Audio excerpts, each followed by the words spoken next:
thewellnesscouch.com, streaming wellness into your lives. This is Up for a Chat with Cindy O'Mara, Karen Smith, and Kim Morrison.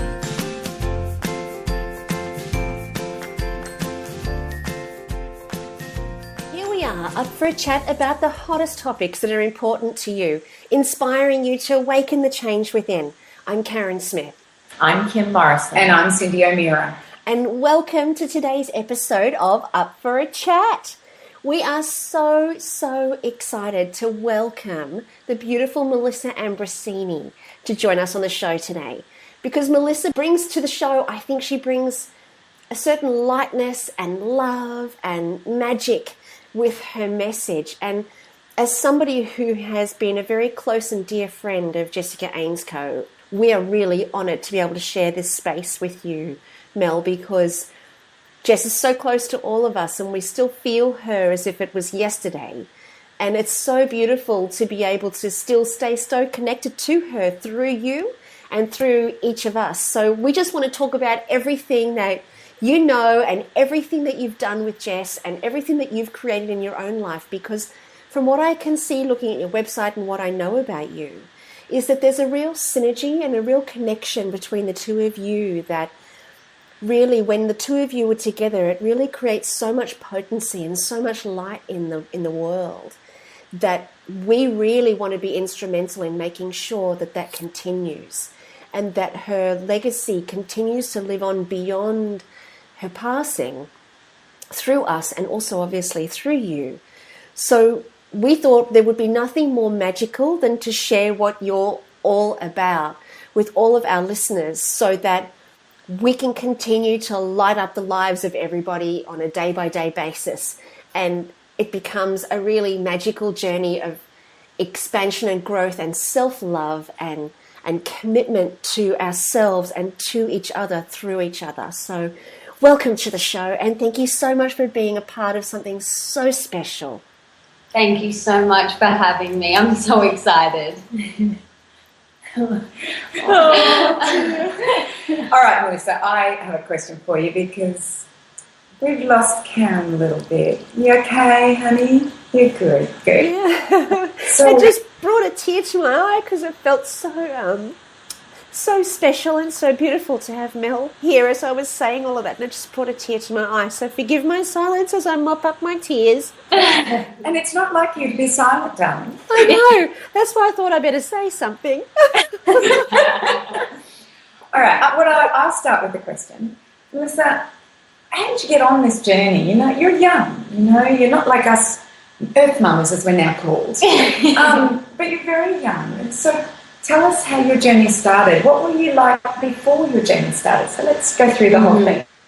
Well, I was completely different to what I am now only 5 years ago. I was a professional dancer and I danced at the Moulin Rouge in Paris. Wow. And I acted on some of Australia's top TV shows.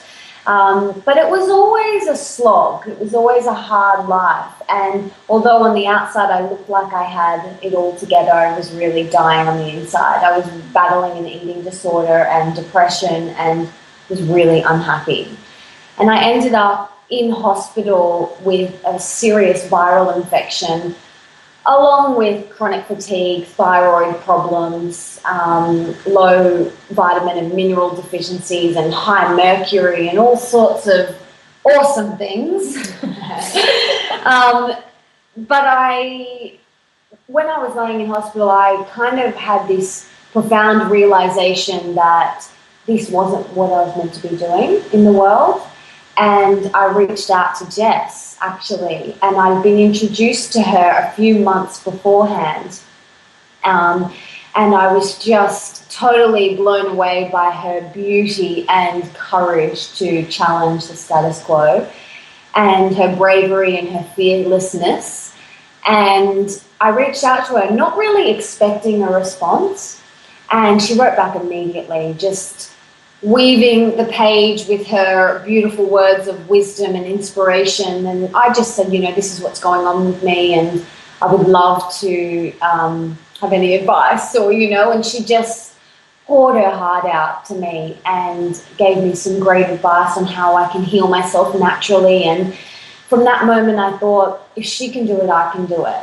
And I was inspired by her that I completely changed my entire life. I quit what I was doing work-wise. I went and studied holistic nutrition and life coaching and meditation and yoga teacher training, and then I moved house, and I kind of became a little bit of a hippie. I wore yoga pants and stopped shaving my armpits for a minute and went totally organic, vegan, and just was so inspired. And I started doing yoga and meditation and reading all of these incredible books like Louise Hay and Marianne Williamson and Deepak Chopra and Eckhart Tolle, and my entire life changed. And from then, Jess and I became best friends. So she was living in the Sunshine Coast at that time, and I was actually in hospital in Brisbane because that's where my parents live. So I drove up to see her, and she just welcomed me into her home and her life with such open, ginormous arms and never let go. And, you know, I was reflecting on it the other day, and I was just thinking, she is absolutely the reason why I am where I am today. And we really understood each other, you know, because all of your friends kind of look at you like, what the heck are you doing? You're not shaving your armpits? But I shave my armpits now. Well, you know that things have changed when people start to say you've come from another planet. Yeah. That's kind of when you know that, things have changed just a little bit. Marginally. Yeah. And I'm forcing quinoa down everyone's throats. And they're just like, what the heck is gotten over her? And, you know, although that was one of the hardest things I've ever had to go through, laying in hospital and being so unwell, I wouldn't change it for the world, because I was blessed to get my wake-up call at 23. And I'm so grateful, because it has radically changed my entire life and put me on the path that I'm on now, which is the path that I'm meant to be on. And it wasn't rainbows and butterflies straight after that. You know, it was a lot of healing and a lot of self-exploration, and I still am on that journey, and I always will be. But I feel like it's now my responsibility to really help the younger women with self-love and confidence and looking after themselves and just living their wildest dreams, because we all have the ability to do that. We just have this mean girl programming that says, well, we're not good enough, and we're not pretty enough, and we're not successful enough, and we're not smart enough or skinny enough or whatever enough. And what happens is we really start to believe that. And you go, it's like this rabbit hole that you just go down. And I have loved working with women one-on-one and in my group programs, Get Your Glow On, and in all of my workshops, to really help them find that confidence and love within themselves. It's just so beautiful to watch them really flourish. You know, Jess said the same thing. As a young woman, she didn't love herself. She was mean to herself, which is why she drank and took drugs, and she used that whole thing as a face or as a mask for who she truly was, because she didn't like who she thought she truly was. What do you think it is? I mean, did you have a beautiful upbringing? Is there something that happened? Where does it go that a young woman or young man decides that he's not good enough? If you look at an 8-year-old girl, she thinks she's Sleeping Beauty. Yeah. Then where do you think it changes and why? Well, I had a beautiful upbringing. I really did. I had a lot of love in my family, and I'm still very close to my mum and dad. It wasn't until I went to the Moulin Rouge, actually, when I was 20, that the seed was planted for me. You know, I was looking at all of these goddess women that are just stunning, look in the mirror and call themselves fat and ugly, and, you know, pinch the non-existent cellulite on their thighs. And because I was in a vulnerable state, that planted a seed within me, and I was like, hang on, well, maybe I'm not pretty enough or good enough. And being in that entertainment industry, you're constantly being told no. And, you know, you'd go to 10 castings a day, and you get no's and no's, and, oh, no, your hair color's not right, or this. And it takes someone to have a really thick skin to be in that industry, and hands down to anyone who's in it. But I just took it on board because I was vulnerable. And I believe that we're born into this world the most perfect, magnificent, pure embodiments of love. And what happens is, along the way, someone will tell us we're not smart enough. And then it's like this seed that is planted, or we get our heart broken by our first love, and then we get this seed planted that we're not lovable. And, or, you know, someone calls us fat or something like that, and then there's another seed. So all of these experiences that happen in our life plant these seeds, and when we're vulnerable, we take them on. But it really takes someone to be really confident and to have a strong self-love muscle to let that wash off their back, which is what I help women do, is really flex their self-love muscles. Because it's just like any muscle gym and workout, you've got to flex it every single day. You've got to practice it moment to moment to moment. And the more and more we practice it, the stronger and stronger it gets. So that is why I just want to really help so many young girls. I just really want to get this message out there so that they can live a life beyond their wildest dreams. Melissa, you said one thing interesting there. You talk about the vulnerability. So when I watch someone speak, or when I'm with my girlfriends, or if I'm sitting there at a dinner party and someone exposes that vulnerability, to me that's almost the most exquisite, beautiful part of them. So when you get to see the vulnerability, it's like you see them. Why is it in that vulnerable moment then that we are our absolute truth, and yet we allow to see what happens in there? I could say to another young woman, I mean, I could say to my daughter, you're fat, and she'd tell me where to go. Yeah. She think it was hilarious. She has this really strong inbuilt sense of self. And I don't know, I'm not suggesting it was her upbringing or something, or whether she's just of that spirit. And I'm sure she has her moments, there's no doubt. And she's in the dance world, which is very competitive and there's times where she sees that. But we talk about it a lot. What do you think would help a young woman? Because you don't want to get hard that you don't have vulnerability. Yeah. But how do you flex that muscle in those vulnerable moments? Do you think it's routines or rituals that we do constantly to build it so that when we are vulnerable, we can get back out of it? Or Yeah, I mean, I agree. Vulnerability makes people lean in. It allows you to really connect with each other. And I think it's one of the most beautiful things that we can experience with somebody. It makes you really open up. The reason why people hold back in that vulnerability is because they feel exposed and they can then risk getting hurt. So I feel like when you are really flexing your self-love muscle, you can put yourself in those situations where you are vulnerable and exposed, and whatever happens doesn't affect you. And that's ultimately where we want to get to. Just being our truth, because our vulnerability is our truth, like what you said. do you think for you then, when you're in the dance world, there's no doubt, I mean, even in our age, you know, and Cindy especially being so much older, Don't you love her? Every opportunity she gets, straight in there.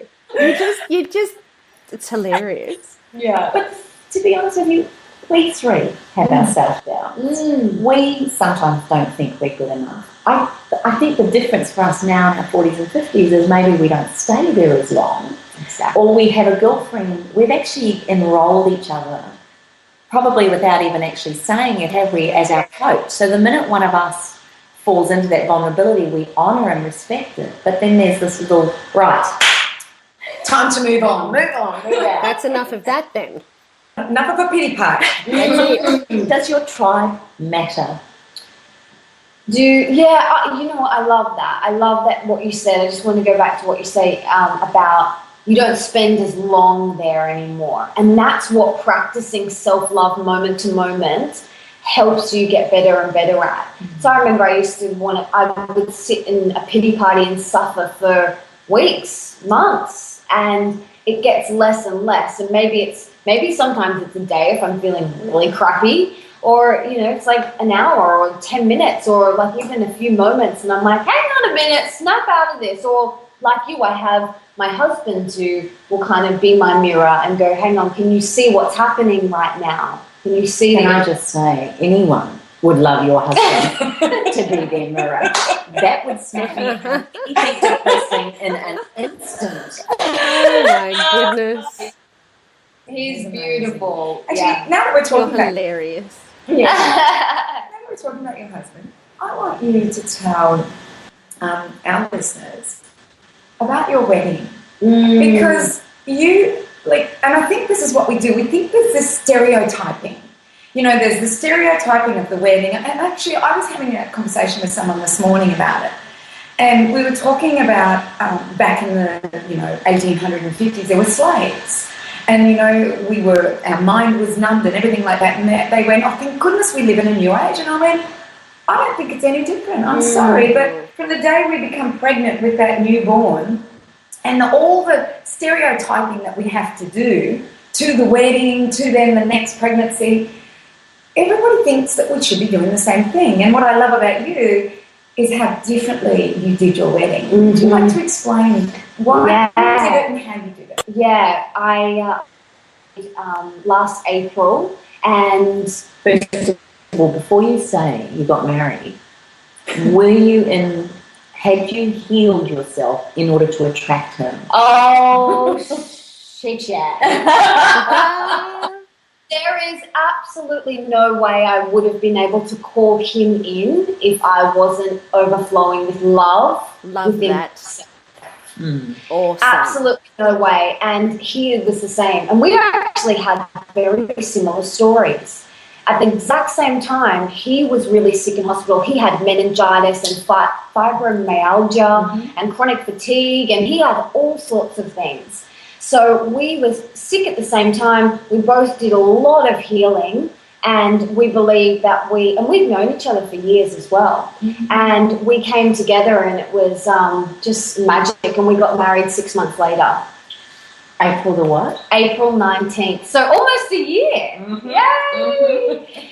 So yeah, and we just knew that I've never been one to kind of follow the rules. And we kind of just sat down and we got married on his parents' property in the Noosa hinterlands, and we just did it our way. We had one of our best friends marry us, and we had a drummer walk Nick down the aisle first with all of his party. So him and his party entered with a drummer, and then I walked down with Nick's son, now my stepson, and my dad, and we had a beautiful ceremony. And then I just did it so different. There was no traditionalness about it whatsoever. And I got a lot of different things from the Hindu tradition. So I had one beautiful exercise where I picked 5 women whose marriages I admired. And they came up to me, and I saw this at an Indian wedding. And they came up to me one at a time, and they whispered the secrets to a happy marriage in my ear.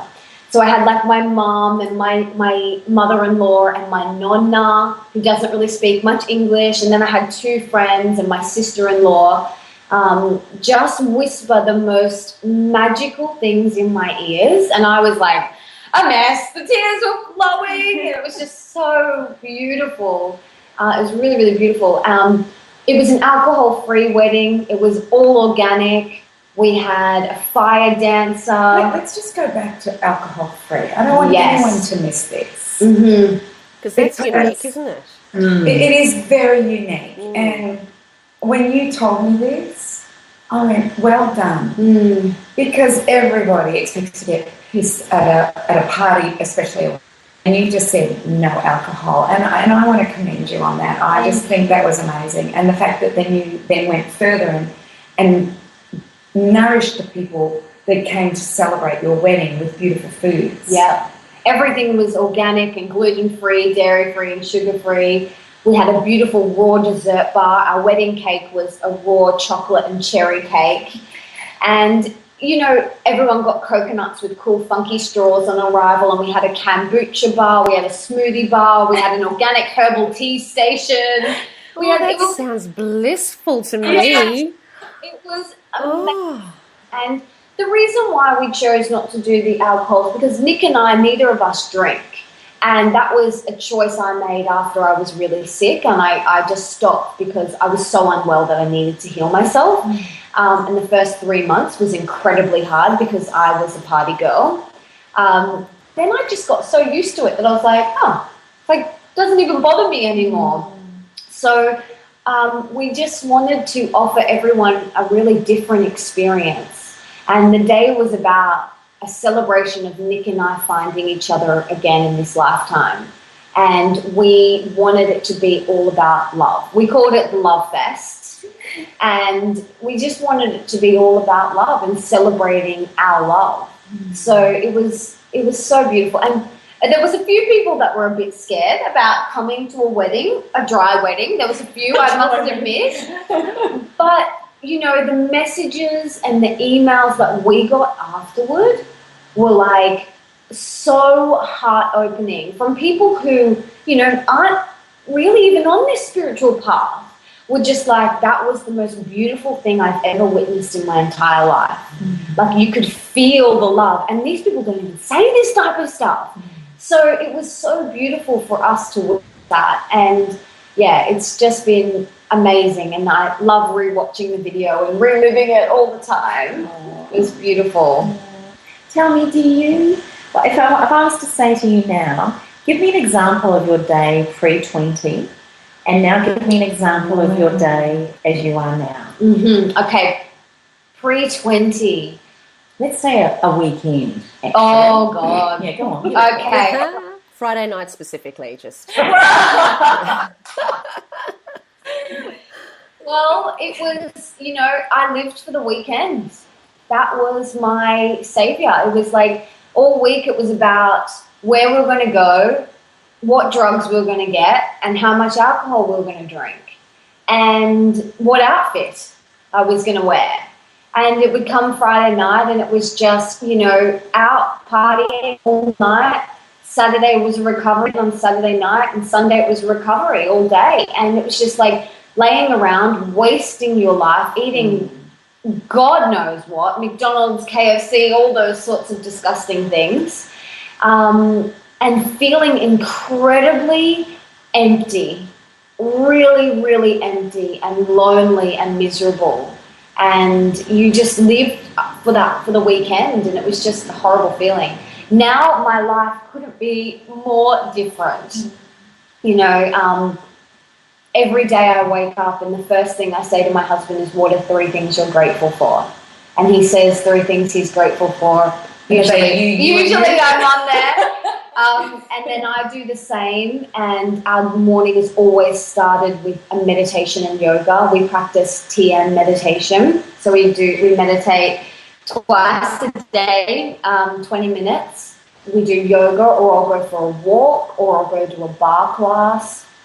And then weeks that we have our little man is very different to weeks we don't have him. So the weeks that we do have him, it's about getting him ready for school and things like that. And then I start my work day at about 8:30 till 12. It's about writing and creating and working on whatever project we're currently working on to release. And then lunch, and then afternoons, more working. I always stop for an afternoon meditation every single day. It's in my calendar and I do not miss it. And then if I have time, I'd love to go for another walk around the park or something like that, and then dinner, and we're in bed pretty early. I would go to bed pretty early. Yeah. Yeah. You just can't help yourself, love. She's always going to put it in there. Yeah. Darling, but and no, I don't know if you're feeling the same here, Kaz, but this sounds so idyllic, so magical, and I'm sure many women listening to this would be saying, "Oh, it'd be amazing," but life is full. We choose that, obviously, and then there's the madness of life. And sometimes we get onto this treadmill that we just feel we cannot get off. What would your advice be to maybe an older version of you, or meaning women like us, and you? What is your philosophy around the treadmill of life?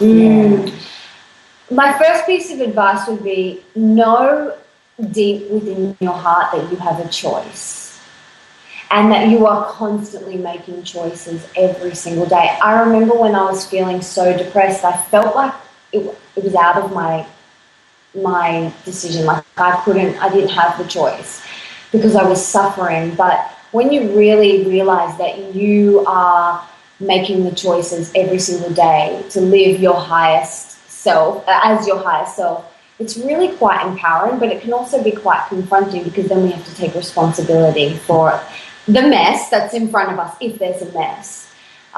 So knowing that you have the power and you have the choice. I also like to remind people that our true being is love, and everything you can do in your life can be done out of love or out of fear. And before my meltdown, as I like to call it, I did everything out of fear. I was working out of fear just to make money. I was eating out of fear of getting fat. I was exercising out of fear to stay skinny. I was had relationships out of fear just because I didn't want to be alone. That was out of fear, just again, didn't want to be alone, didn't want to be with myself. But when I realized that you can do everything in your life from a place of love, it's really quite empowering. And everything, I had to retrain and relearn that you can move out of love. You can move because you love the way it makes your body feel. You can eat nourishing, beautiful foods because you love the way it makes you feel. You can have relationships with people that inspire you. You can have a relationship that you actually love and want to be in, and do work that inspires you and that loves you. And we are all doing work that we love, but there's so many people out there that don't realize that they can have that too, that they're just at a job just to make ends meet and to get that regular paycheck. But that's not what you're here for. You're here to, everyone is unique and everyone is beautiful and everyone has a special uniqueness that we need to share with the world. And however you do that, whether it's through art or aromatherapy or nutrition or whatever it is, it's our sacred duty to share that with the world. And I think also, Kim, with that question, is that look at what Melissa did. You know, you did turn your life around. You went from, like you said, from fear to love. But if someone was to look at your life 5 years ago and look at your life now, they would go, wow, isn't she lucky? And that's the thing, is they all think it's about, oh, they're so lucky. But it's not got anything to do with luck. It's all about, first of all, having a clear vision of what you want, then doing the action steps that you need in order to do that, having gratitude, meditating. And, you know, you have all the steps that philosophers for the whole of existence have said to do. And basically that's what you did. Yeah. So I have a question. How has your focus changed from when you started, you know, Melissa Ambrosini, you know, wanting to get out there and change what's happening to our young people as well as older women, you know, all types? How's your focus changed? Because I believe it has changed, hasn't it? So where were you and where are you now in your focus as far as helping? Well, it kind of started more one-on-one coaching with a lot of women, and it was really around the health and the mind, stuff like that sort of area, because I realized that was a great entry point. If you get people thinking about nourishing foods, they start to think about nourishing thoughts and nourishing work and nourishing relationships. So it's an amazing place to start.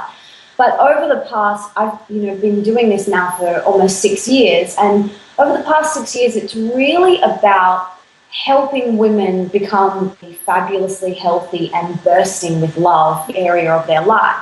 I want to help women live their wildest dreams. And like you said, it's not about being blessed or lucky. We are all blessed and we are all lucky, and I'm no more special than anybody else.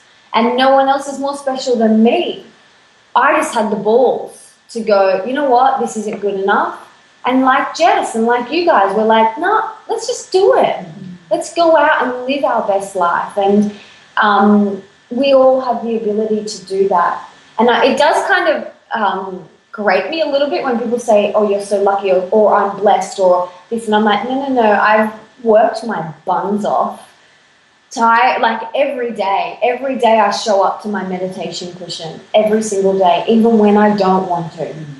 Even when I want to go there, or I go there kicking and screaming, and that's when my husband's like, get your butt there, So it's really important to keep showing up every single day for you, not for anybody else. When you take on this path of love and your true self, it's just about saying yes to you. That's all it is. And for so many years I said yes to everybody else and no to me, and kept on suppressing and denying my truth. But it just got to a point where I was just like, I'm over it. I'm over living like this. It's an interesting point that you raise, and everybody, please forgive my throat being so croaky. It is me, it's Karen. It's not a 0055 number. When you raise the point of saying that you had to come back to yourself, you had to put yourself first, you had to say yes to yourself instead of saying yes to everybody else. I think that that's very much a human instinct for survival that kicks in at only certain points in a person's life, where they get to the point where, and I use the term, where they're ready to break up with the way that life used to be. Because they're in a position where they realize that it doesn't serve them anymore. And to be, and I think we're a bit mixed up, and I'm really keen to hear your take on this, particularly for the younger girls. But I think we're so enamored and so keen to make a difference and make the world a better place and to be of service. I think sometimes we do that, well, not sometimes, but I think largely what we do is we do it at the detriment of ourselves. So we're of service to everybody else, but we're not of service to ourselves. Because to be of service to everybody else is great, and it keeps me very distracted from being of service to myself. So while ever I'm worrying about what everybody else is doing, then I don't have to look and see what's going on inside of my own 2 ears or inside of my own skin, because that's a really big job. That's going to be confronting. That's going to take me down a path I may not necessarily have the resources or the tools to cope with. So instead of me doing that, let me be of service to everybody else. But in the meantime, the body in and of itself crashes and burns, and then, sometimes it's too late.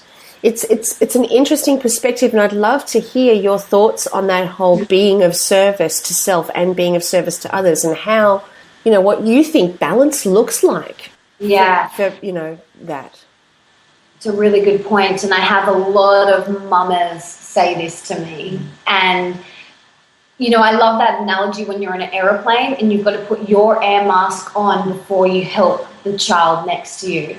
And that's the same with self-love and being of service. You fill yourself up first before you can truly help anyone else.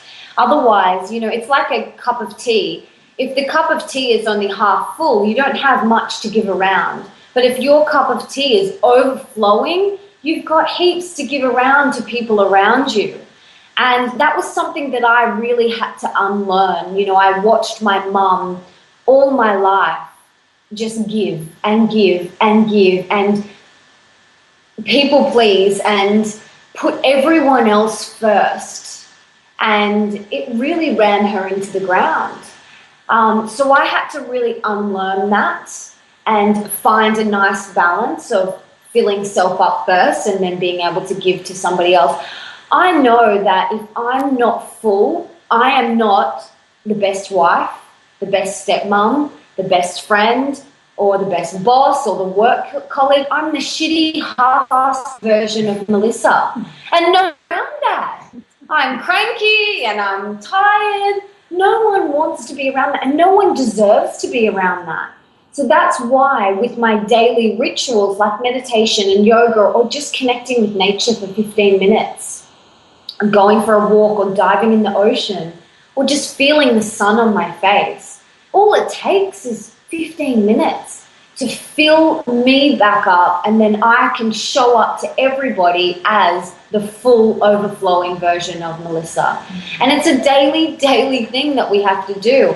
And if you let one day slide, then you let the next day, then you let the next day slide, and by the end of the week, you're an emotional wreck on the floor in tears.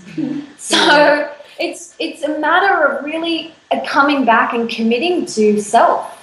Melissa, most of us are on good, when we're on good days, that's easy. Yeah. Like you kind of say you're in the flow of that and you're in respect with that. But what about you get your heart broken, or you just had news that one of your best friends has just passed away, or your business has just lost something that you had no control over?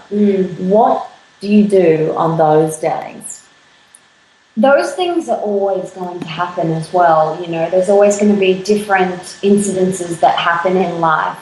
And what happens is we get stronger at dealing with them. But the best thing to do is to really feel what your emotions are telling you, or whatever's going on, and allow yourself to feel it, and don't judge yourself. I have this thing on my website called the Pity Party Dance Off. So it's whenever something happens to you, whether it's a heartbreak or something like that, allow yourself to feel it. Allow yourself to really grieve, to get angry, to smash a pillow, to do whatever you've got to do. But give yourself a time frame as well. Allow yourself, whether it's a whole day or whether it's a month, but then give yourself a month or a week or whatever and say, right, okay, I'm ready to take the next step forward. And then that's when you crank Beyonce and you dance your butt off. So that's where the Pity Party Dance Off comes from. So, you allow yourself. It's pretty fun. I like it. It's pretty fun. Sometimes, I'll be like, get an email and I'll be really peeved, and then I'm like, angry, and then I'm like, okay, screaming and like punching the air, and then I'm like, right, Beyonce, you're on, and I just dance, and it completely changes your biochemistry. I love that. We must have one of those. Yeah. Okay, so we have little rituals amongst us Earth Mamas that at 5 o'clock every day our clocks all go off with an alarm that we have to laugh. More often than not, we are already laughing, aren't we, Kaz? That is so true. I showed Karen the text that it all came. It was actually on Monday, and it was a very sad day for all of us on that particular Monday on beautiful Jess's private ceremony. But at 5 o'clock, I felt the vibration in my phone, and we had just told a funny story about Jess. Oh, and it was like, wasn't it, Kaz? It was perfect. It was perfect timing. Even in moments of despair, there is still hopefully an opportunity to see something that might make you smile. Absolutely. And one of the things that we've talked about in another podcast is that you're going to have to get over it sometime. Yeah. So you need to make a choice. And, don't let it for the next 10 years. Say, right, well, like you said, a week, and get Beyonce on. I love it. And say, well, this is it. I have to move on. I have to. Jacqueline said it too, didn't she? Yeah. Our beautiful 90-year-old French psychologist. And, for the little things, we might give ourselves a day, or a week or a month, like you say. But one thing she said to me when I felt my life was completely shattered and we lost so much, and including my marriage, and including my grandmother had passed, and including losing all our money, like they were biggies. She said something so profound, which maybe not profound, but it was profound in that moment of sitting on my bathroom floor, was, sweetheart, in her beautiful French accent. She said, my darling, this is just the ebb and flow of life. And what I suggest you do is make no decisions when you're feeling this emotional. Oh, yeah. So therefore, what if yourself and allowed yourself the next 4 seasons, allow the winter of this pain, allow the summer, the spring and the fall of this pain, and then when you come up for air, then make some decisions. And it was the best advice, because if you'd said to me, give it a year, I don't know if it would have had the same impact. But when she said, go through the 4 seasons, because each of us are different people through the 4 seasons, and different things affect us through the different seasons, and we eat differently in the seasons, and we probably exercise differently. And I just thought it was such a beautiful way of looking at maybe the big things that affect us, and particularly in loss. Around money or friendships or partners or family members. You know, for that whole year, you've got anniversaries all the time that you're constantly thinking, this time last year, or, you know, on this day a year ago, I remember we were doing this. And she was so right to say yourself the whole year and allow the emotions and the feelings. But her whole thing was stay on the track, stay on the path, keep moving, don't stop. Just keep moving. Yeah. And just put one foot in front of the other. I mean, that's what I've been telling myself through this whole process and maybe I only put one foot today. And I've been so incredibly gentle with myself over this past week. And it's been really helpful. I haven't, been like, all right, you've got to get up and go and do this. I've just been like, okay, if today you feel like putting half a step forward, that's perfect. Or even if you just feel like standing still right now, that's also perfect. But we do have to face in that direction. And there's no turning around. We just got to keep facing in that direction. And when you're ready, the steps will become more fluid. And you'll just get faster and faster. And it's a process. I remember getting home, I think it was on the afternoon after the passing of Jess, and my beautiful daughters had come home, one from Perth and one from the Gold Coast, just to be with me for the weekend because I was home alone. And then they left, actually it was the Tuesday because my Perth daughter went on Monday night, and then my Gold Coast daughter, she left on the Tuesday. And I remember walking into the house after I had a meeting with Kim and I had a couple other things happening. And I walked into the house and I just felt, what's this all about? I was just so low and just wanted to cry my eyes out. And I could have stayed there. But I went, no, I'm not going to stay here because my girls aren't coming home. My husband's not home. I can't run from this. So I made the decision to do some things around the house, just some easy things around the house. And then from doing that, my mood lifted. Yeah. And then from my mood lifting, I went, well, maybe I can do a little bit more. And I think that's the most important thing is the movement. Yeah. Like, it is good to have downtime. But I also think when you're in a space like that, don't stay and dwell in it, but move forward. Yeah. So I just, that's what I believe. I believe that that's what is the best thing. That's why Beyonce's so good. Yeah. I'm going to get that one. And I'm going to start doing it. Yeah. And I have to tell you, my daughters, they got to meet you through dinners that we've had together. And they're young girls who are really influenced by you. And what a beautiful influence for them. And they've done your meditations. I see my daughters out on the waterfront every morning for 10 minutes doing your meditations. So it's been really, for me, to reach our young. And as what I believe, we need to get them at 15. Oh, yeah. We need to get them before, but at 15 they're really influential. They're influenced very easily. And if we can, I was thinking, get Jess's book and maybe your book too with a aromatherapy, skincare, self-care pack. But with the yoga mat. In the curriculum, though. In the curriculum of schools with a workbook of some sort.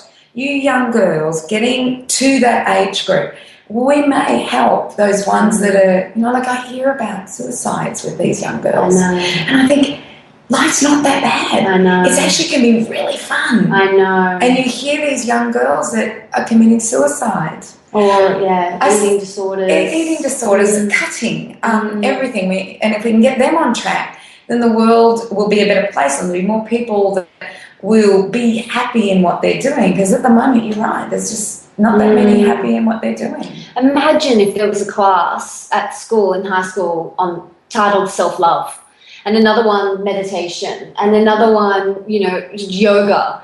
And I've done a fair few talks at a couple of all-girls high schools in Sydney, which have been amazing. And I cannot wait to go back to my own high school, and when my book is out in January this coming year, and just hand the book to every single girl there. Like, I can't wait to be able to do that. But it's just so powerful watching them. They're like sponges still at that age, and they just like all of these little light bulbs going off in their head. It's important too. I think what's hard for mamas is to watch their daughters go into that space, or their sons. It'd be so nice if there were some young men out there trailblazing the way you young women have, and let's hope that that gets inspired to be, and maybe our sportsmen in a way are those kind of role models. And that's what I love about someone like Djokovic, who has a love of food and rituals and things like that. So if we can get more of those kind of... And now Ali Day. Ali Day has moved completely from... he's a young Iron Man. He's moved completely from eating really bad foods and not looking after his body in the way it should be looked after as an exerciser, to now going very much eating the right foods. He's actually going to be on Pete Evans' paleo way, because he turned his life around in 12 months from being couldn't even lift his head anymore to winning the Ironman. Yeah. So they're out there. We just got to... But what I think, and where I was going with it, is that us mamas, we might say it a lot to our children, and we might be, trying to be that role model of that. But the reality is, and it's understandable and natural, that our children may not want to hear it from us. Yeah. So why I think what you're doing is so important is that for us mamas, we might say, hey, listen, honey, I just heard about this woman, Melissa Ambrosini. She seems right up your alley. Just tell me what you think about it, because my girlfriend, so-and-so's daughter, is really struggling. Could you listen to it and let me know what you think? And because the hard thing for us mums is we want to go, oh, for God's sake, wake up, you're stunning. Yeah. You are so beautiful. But, often the reflection of that is because they've heard you standing there saying, I'm fat, I'm ugly, I'm wrinkly, I'm not good enough. So what I think you're providing, and what you and Jess and the Amanda Rootses and Rachel McDonald's and all of you beautiful earth angels, and maybe from us and our perspective, which we've been doing this all throughout our lives, there's a way that we can each tap together holistically, synergistically, and impact all angles, like mums look up to you. Yeah. I've talked at schools and had 16-year-olds say that I've influenced them. It's so humbling and so beautiful. And I think what you said at the beginning was so poignant, that it's not that we think you have to go out there and start a blog or write a book or do anything. It's just stepping out into your magnificence. Absolutely. And just being the mama that people don't want to see as cranky and ugly. Or if you are, create, like we did, we have is the apology ritual. Some days I am, you're sometimes too in it to stop yourself. You trip over yourself and you're in it, and you've just sworn, or you've just told them to just leave you alone, and you're cranky, and it's not actually them that you're cranky at. It's actually a reflection of what's going on inside.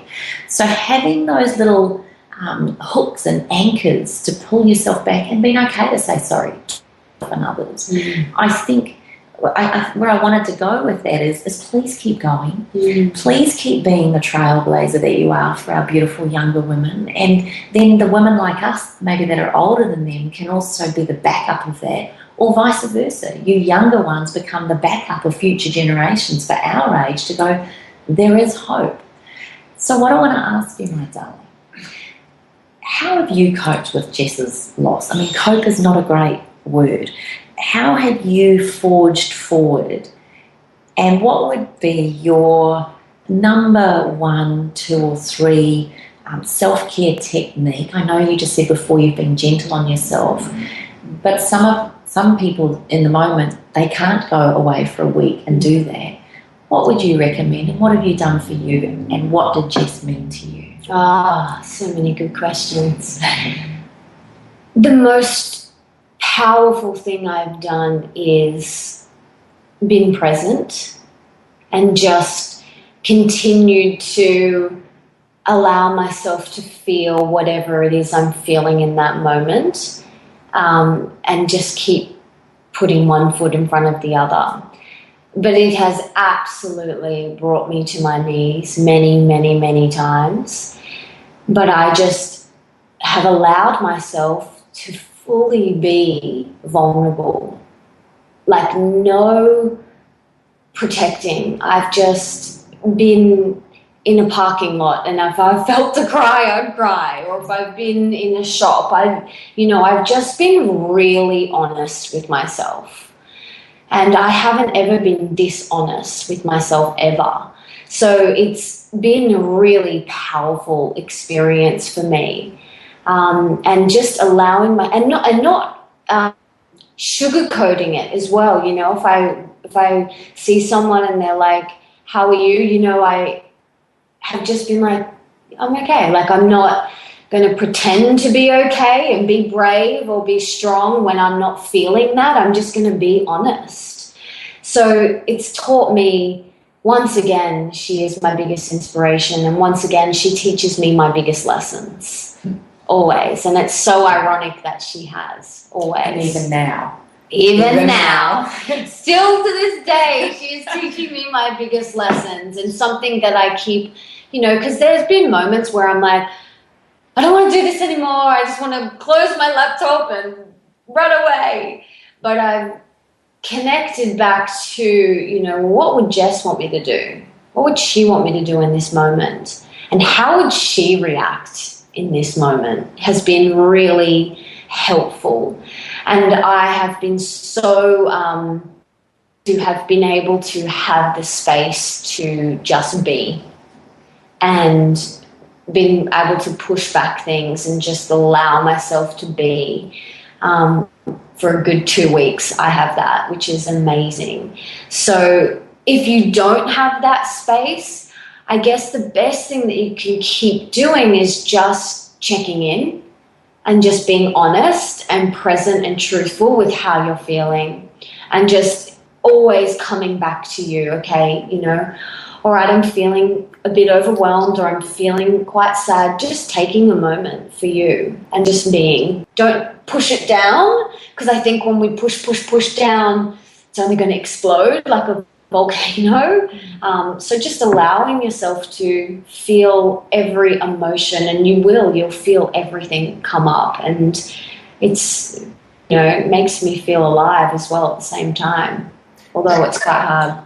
I think that there's something really profound about when somebody close does pass away. I think that there's like the ripple effect, the impact that they have. My sister always said, we die for each other.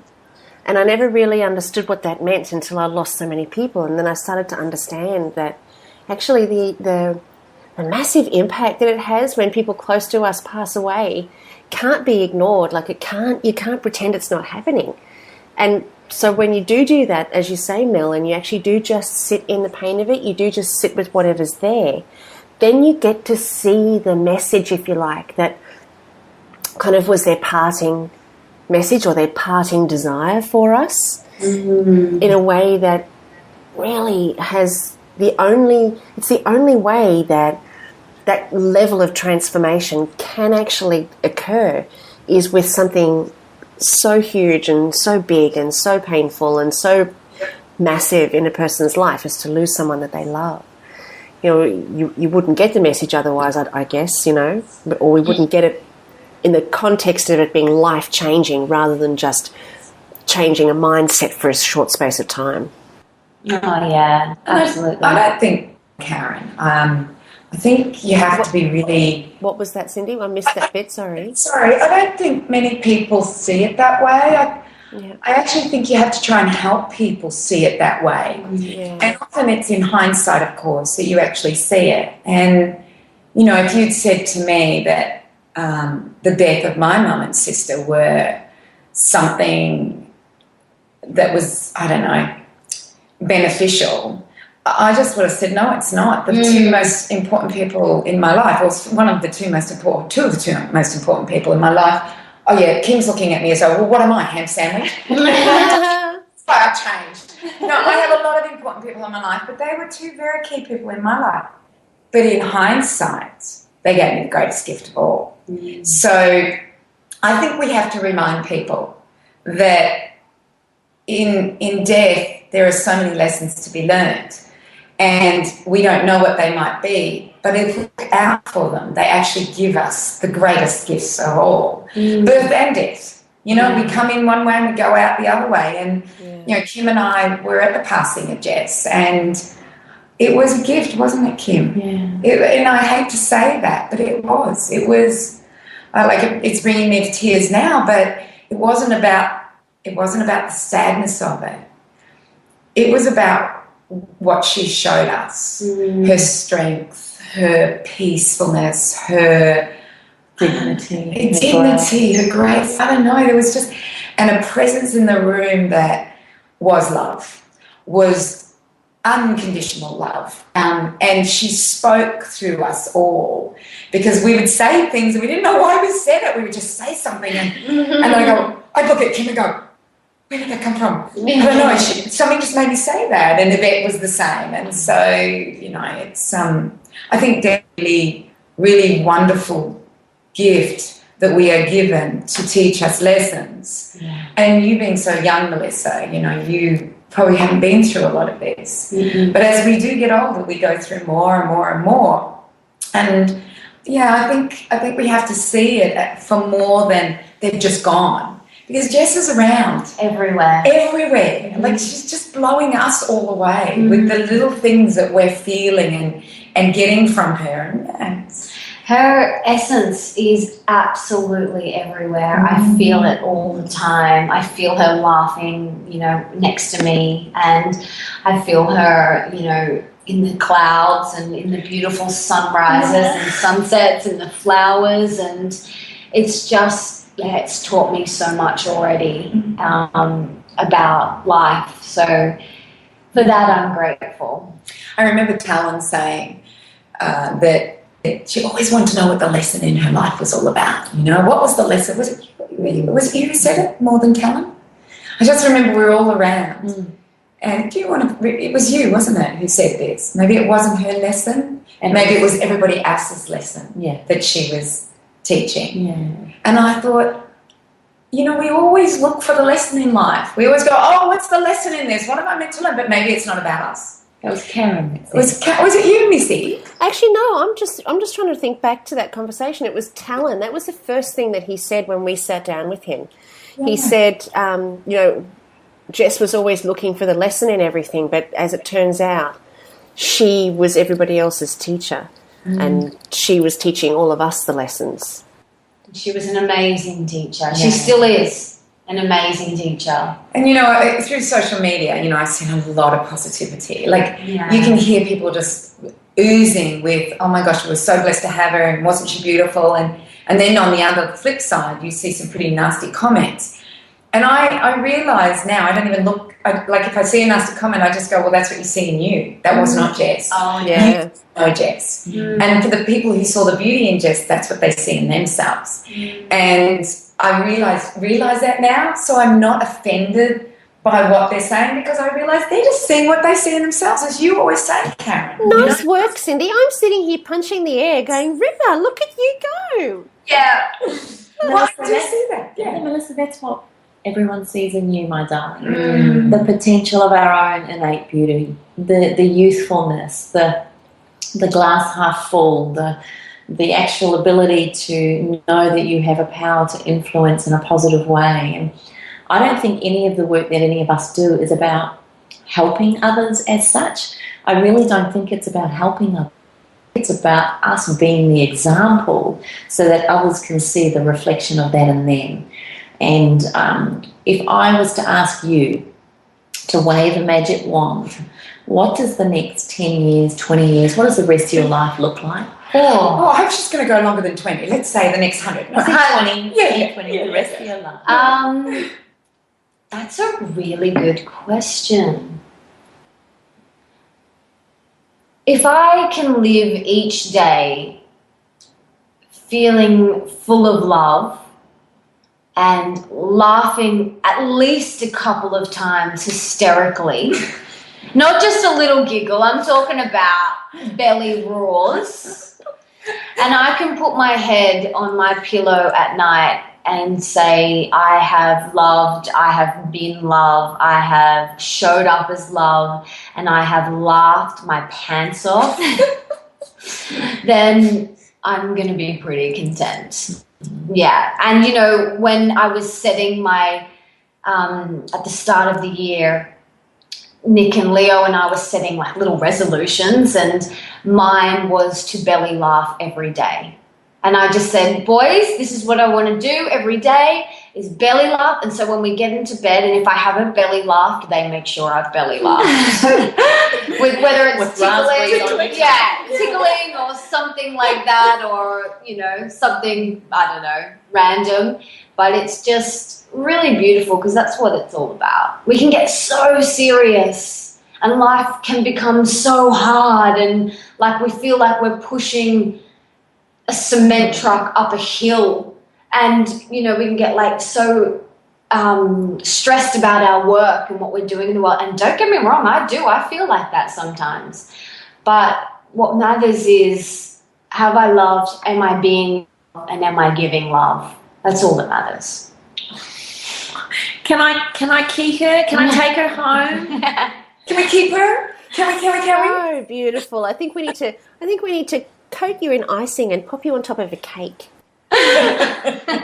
Gluten-free icing? Absolutely. Sugar-free, dairy-free. No colours, no additives, preservatives. Tomato-based. Then you can do it. Oh, bless. This has been an amazing interview, Mel.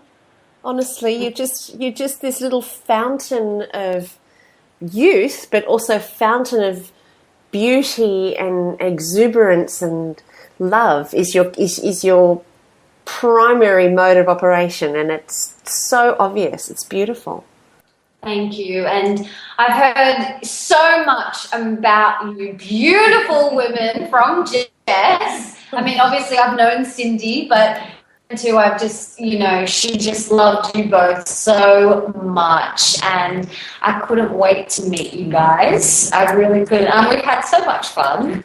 Well, this has been awesome. So we will look so forward to chatting with you again and hearing about your book and everything that you're up to when it comes out, and we're going to help you start to make that a huge, big, have a real push into the schools. And who knows, the three of us might get together and we'll start working on that workbook. And also, we need to let our listeners know so that where Melissa is. So where are you? How do we find you? Facebook, Instagram, everything. Let everybody know, because I know the minute my girls met you, they were on your Instagram or Facebook and they follow you. Beautiful. So my website's just Melissa Ambrosini, spelled out like that, ambrosini.com. And I have Facebook, Twitter, I have Instagram, I have Pinterest, I have Google Plus. LinkedIn. No, I don't have LinkedIn. That's for the older ones. And I have Pinterest, all of those, and you can get all of those details on my website. But please come and connect and share and be inspired by the beautiful community of women that I have part of my tribe. You know, every time I write something, so many women just reach out and give their advice and their tools and their tips and tricks, and it's so beautiful to watch just how, you know, everyone just leans in and helps that person. So come and join in and say hi. Beautiful. Okay, so let's just spell your last name, Mel. So it's Melissa. AMBROSINI.com. Awesome. All right, so hopefully you guys have absolutely loved today's podcast. It's been an absolute treat to share it with you, my love. So for everybody who's been listening to the show, make sure that you go to our Facebook page at allthews.facebook.com/up-for-a-chat and leave your comments and your questions and anything that you'd like to mention or anything you'd like to talk about with Mel. Leave them there on our Facebook page and we'll make sure that they get across to her. You can also make your comments on allthews.thewellnesscouch.com/up-for-a-chat. You can leave all your comments there. and we will always get back to you there as well. So join us here next week on Up for a Chat and become part of the ripple effect that's changing the world. And God, jeez, we love sharing the ride with you. You are the shizzle. Bye for now. See you next week. This has been a production of TheWellnessCouch.com. Check us out on Facebook and join in the conversation on Facebook.com/TheWellnessCouch. Subscribe to each show on iTunes and check us out on Twitter. The Wellness Couch, streaming wellness into your lives. Whilst the Wellness Couch presenter endeavor to provide accurate and helpful information to their listeners, these podcasts cannot take into account individual circumstances and are not intended to be a substitute for health and medical advice from a qualified health professional. You should always seek the advice of a qualified health professional before acting on any of the information provided by any of the Wellness Couch podcasts.